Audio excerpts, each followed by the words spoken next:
Salut tout le monde, l'heure est grave. Non, et au pire, ça c'est une bonne nouvelle et pas l'inverse.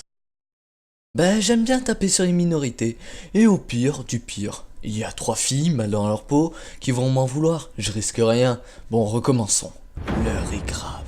Mes chers amis, un conflit est né, et il oppose Saitama à Goku. Balance l'intro. あなたは今どこで何をしていますかこの空の続く場所にいますか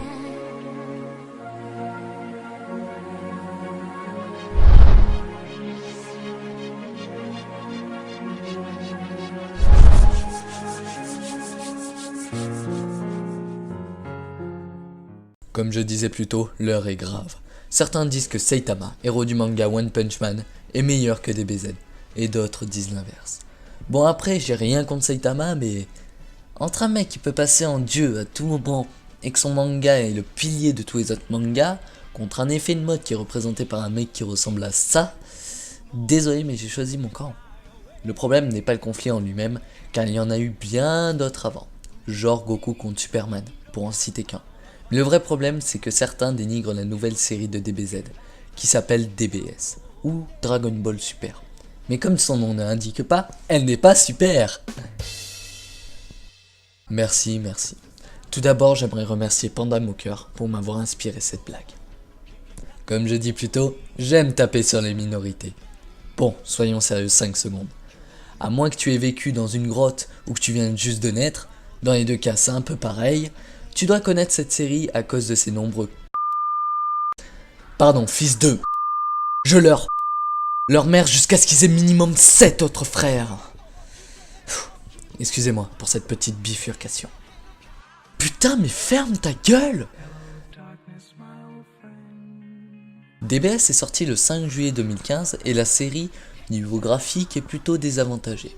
Même si un épisode est totalement visionnable, car seulement 2 minutes sur un épisode de 25 minutes est désavantagé, il y a plusieurs raisons à ça. Premièrement, le studio qui gère les animations est sur 8 séries en même temps. Moi qui galère déjà avec un épisode par mois, je vous laisse imaginer. Donc ça se comprend que quelquefois ils le font à la va-vite. Deuxièmement, ils comptent le refaire un peu plus tard, comme ils ont fait pour Dragon Ball Z, qui a donné Dragon Ball Z Kai. Et troisièmement, les conditions d'écriture / de salaire sont limites. Quant à One Punch Man, faut l'avouer, c'est beau quoi. J'ai beau avoir de la mauvaise foi, j'ai une limite.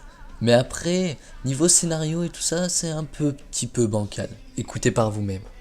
Saitama est un jeune homme sans emploi.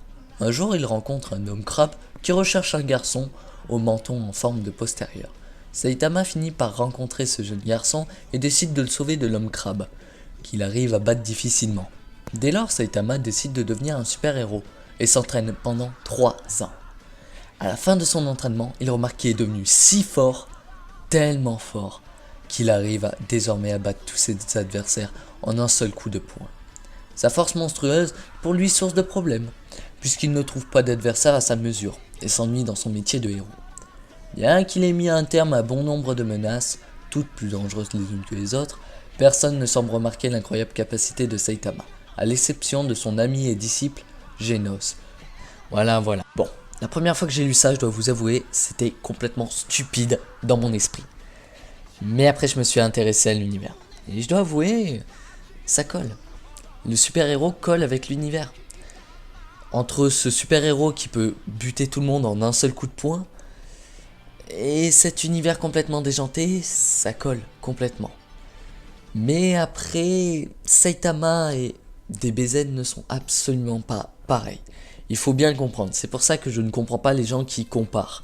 C'est comme comparer Gintama et Naruto, pour ceux qui connaissent.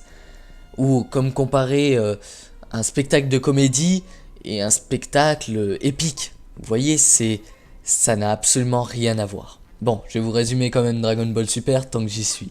6 mois après la défaite de Buu contre Son Goku, la Terre est en période de paix. Cependant, le dieu de la guerre, Beerus, vient de se réveiller d'un long sommeil, avec l'idée d'affronter le Super Saiyan God. Le légendaire guerrier apparu dans une ancienne prophétie. Faut l'avouer, ça claque. Qu'est-ce qu'il y a? Mais non, c'est faux. C'est absolument pas le sketch de... Non, c'est faux. C'est absolument pas le sketch du film. C'est quoi? C'est... Bon, vous l'avez compris, ils ont copié-collé sur le film. Et je trouve ça un peu malheureux. Et en même temps, DBS n'aurait pas été dénigrée si elle avait été la série parfaite. Mais bon, morale de l'histoire, non, DBS c'est meilleur.